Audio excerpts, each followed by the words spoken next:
Ada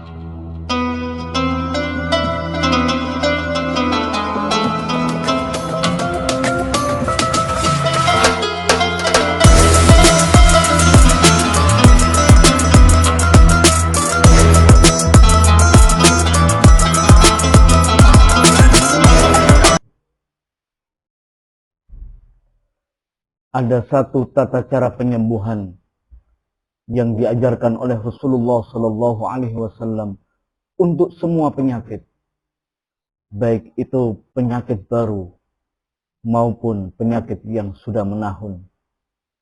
Apa tata cara yang diajarkan oleh Rasulullah Shallallahu Alaihi Wasallam?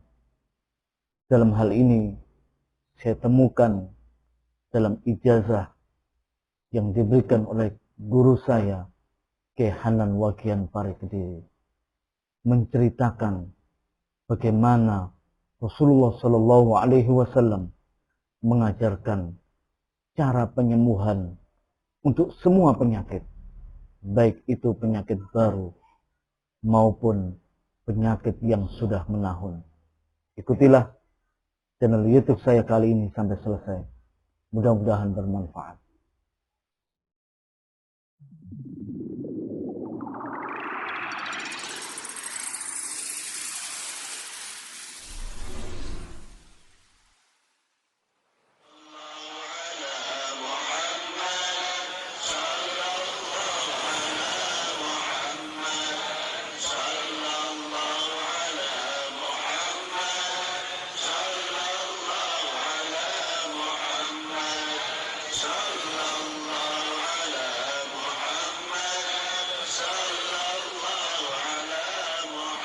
Ya Allah, rahmati kami dengan Al-Quran,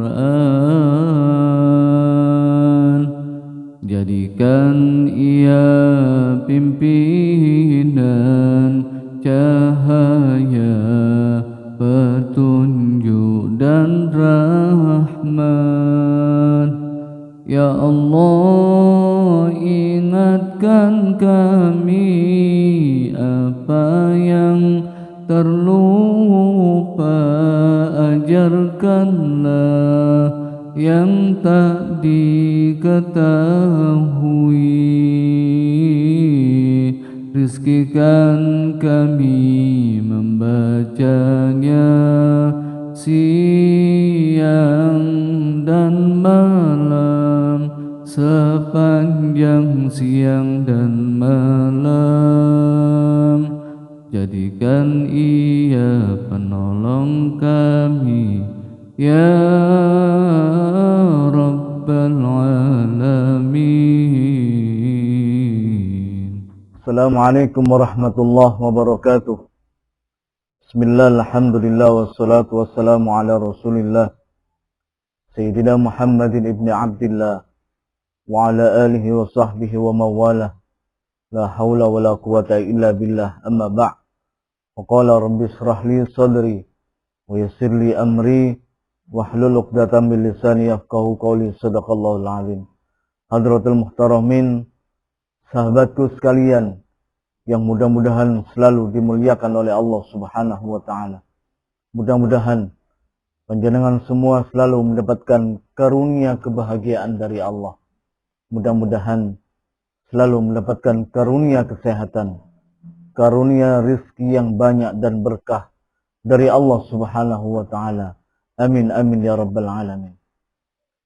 Sahabatku sekalian, pada kesempatan kali ini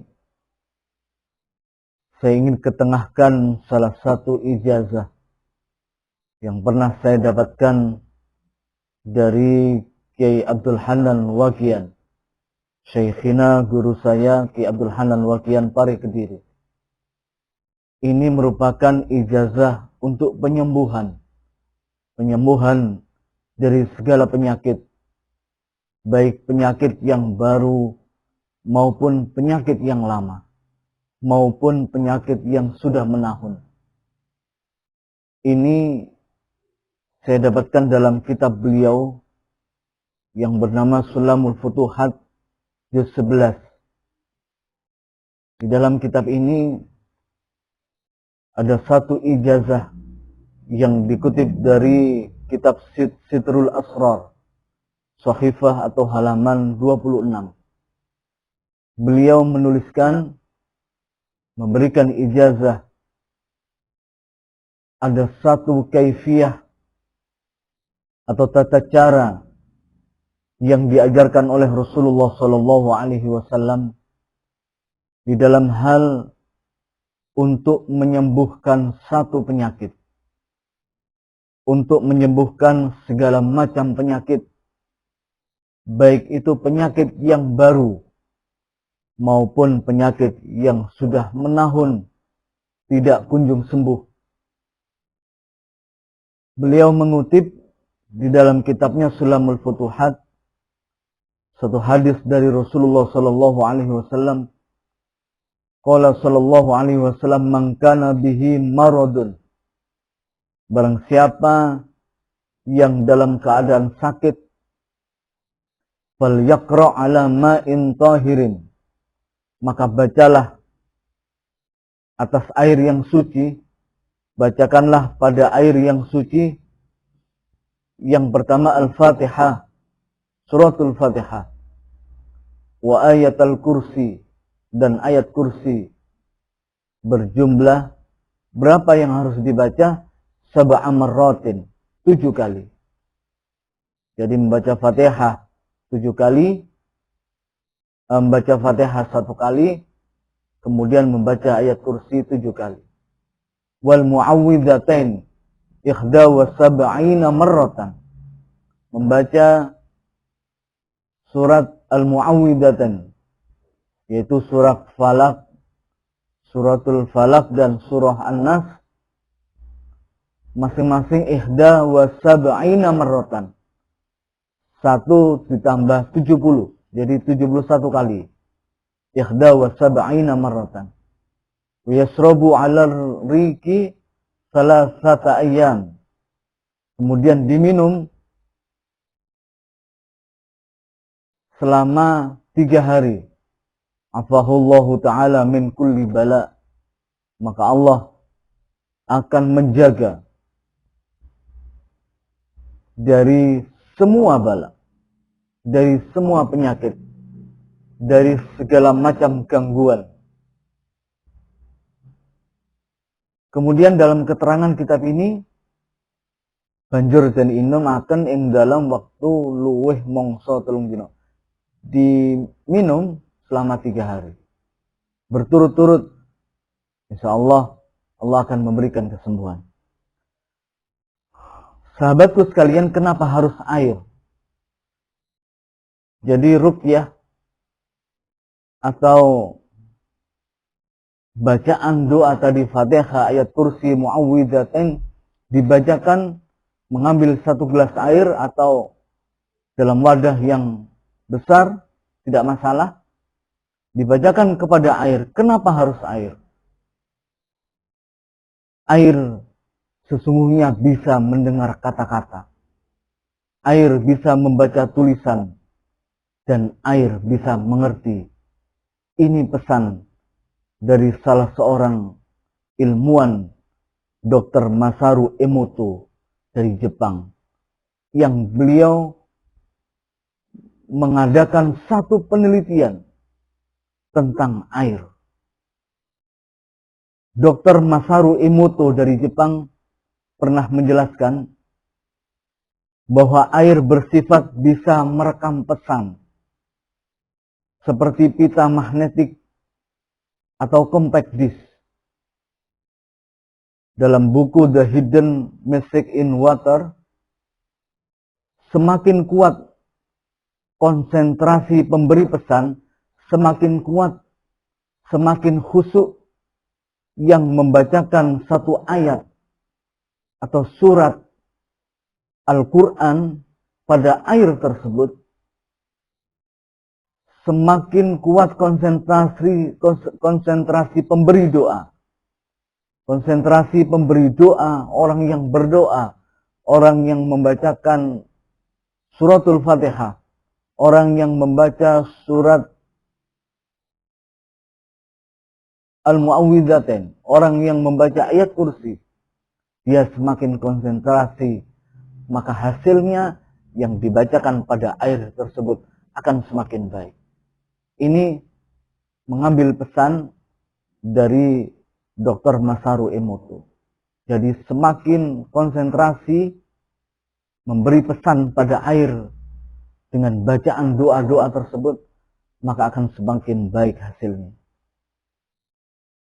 Semakin dalam pula pesan yang akan tercetak di dalam molekul-molekul air tersebut.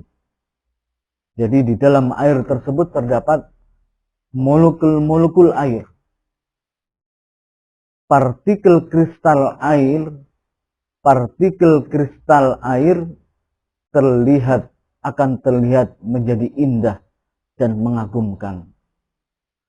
Apabila memperoleh reaksi positif dari sekitarnya, misalnya dengan kegembiraan, kebahagiaan, atau berkata-kata yang baik pada air tersebut, berkata-kata yang positif, maka semakin baik keadaan partikel kristal air di dalamnya. Ini satu penelitian yang nyata, satu penelitian yang sudah pernah dilakukan oleh Dr. Masaru Emoto dari Jepang. Bahwa air, jika kita ngomong yang baik ke air tersebut, maka partikel yang ada di dalam air tersebut akan berbentuk indah. Sebaliknya, partikel kristal air akan terlihat menjadi buruk dan tidak sedap dipandang mata apabila mendapat efek negatif dari sekitarnya, atau kata-kata yang tidak baik terhadap air tersebut, maka partikel kristal air tersebut akan terlihat menjadi buruk dan tidak sedap dipandang mata. Dr. Masaru Emoto menegaskan bahwa ada kemungkinan seseorang dapat sembuh setelah meminum air yang sudah didoakan. Karena air yang bersifat menyampaikan pesan dari orang yang mendoakannya. Kita tidak bisa bayangkan jika air tersebut dibacakan ayat-ayat Al-Quran, dibacakan suratul Fatihah, dibacakan ayat kursi, dibacakan surah Al-Mu'awwidzatain, surat Al-Falaq, surah An-Nas, maka bagaimana reaksi indah di dalam partikel kristal air tersebut. Selain Dr. Masaru Emoto di Indonesia, ada Dr. H.T.B. Erwin Kusuma, spesialis kedokteran jiwa yang mendalami bidang psikiatri spiritual dari klinik Pro-Vital.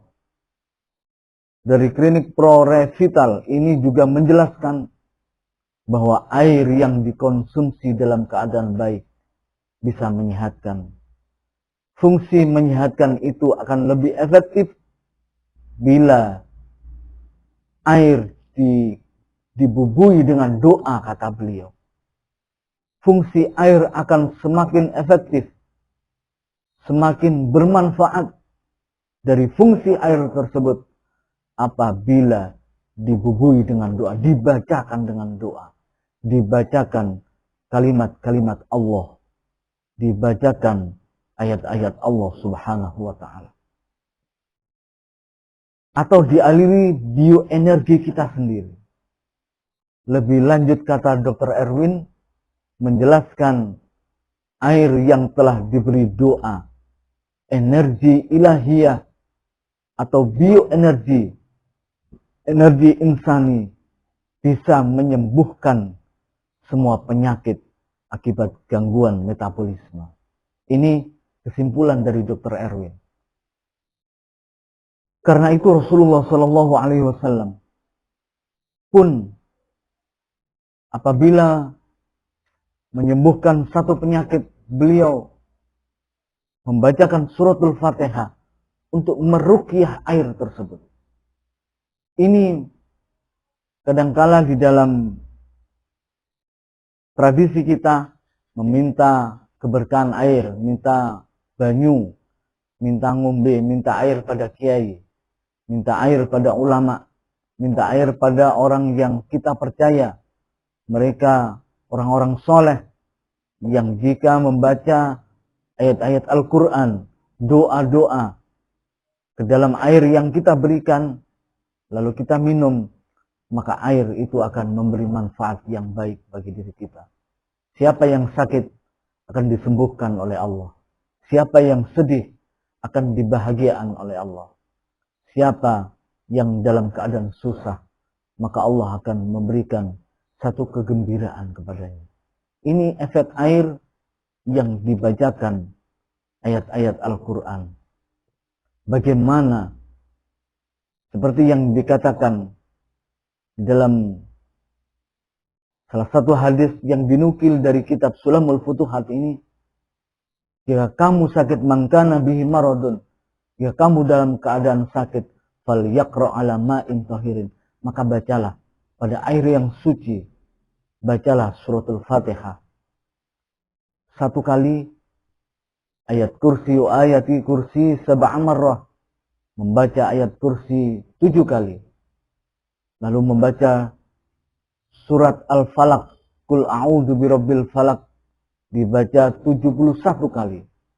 Dan surah An-Nas dibaca 71 kali. Ini ijazah yang pernah diberikan kepada saya dari guru saya, Ki Abdul Hanan Wagian, yang saya temukan dalam kitabnya Sulamul Futuhat, yang menyitir dari kitab Sitrul Asrar halaman 26.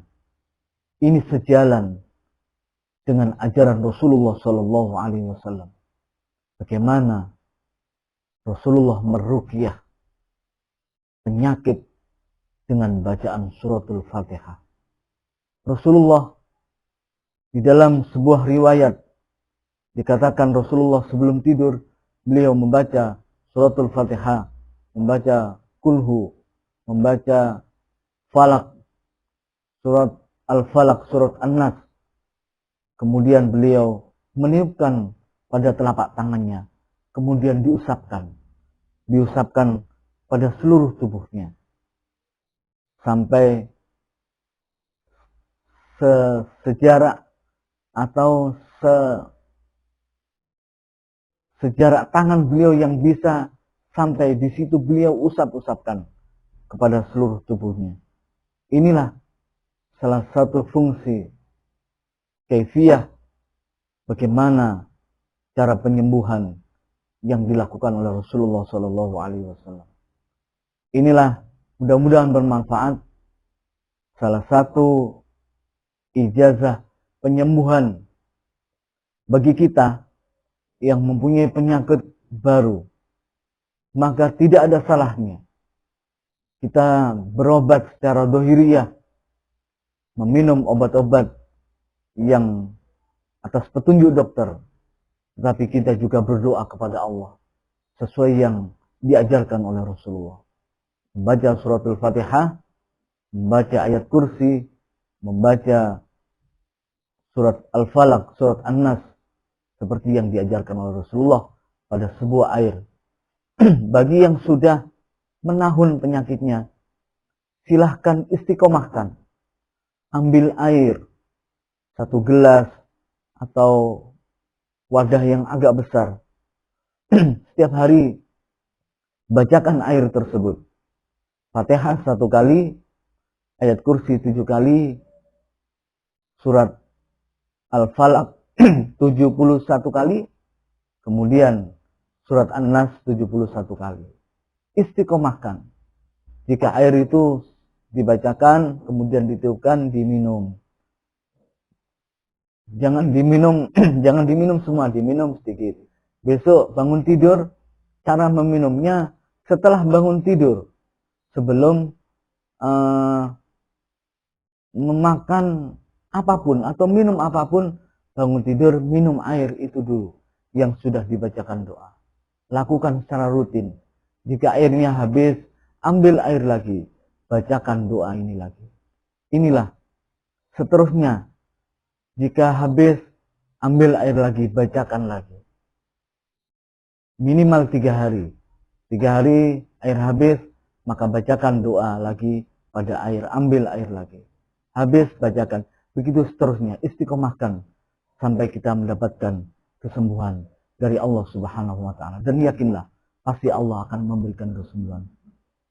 Mudah-mudahan bermanfaat bagi saudara-saudaraku yang kebetulan diberi ujian sakit oleh Allah Subhanahu wa taala. Mudah-mudahan kita semua selalu mendapatkan karunia kesehatan dari Allah. Sekian, kurang lebihnya mohon maaf. Wallahul muwaffiq ila aqwamit thoriq. Assalamualaikum warahmatullahi wabarakatuh.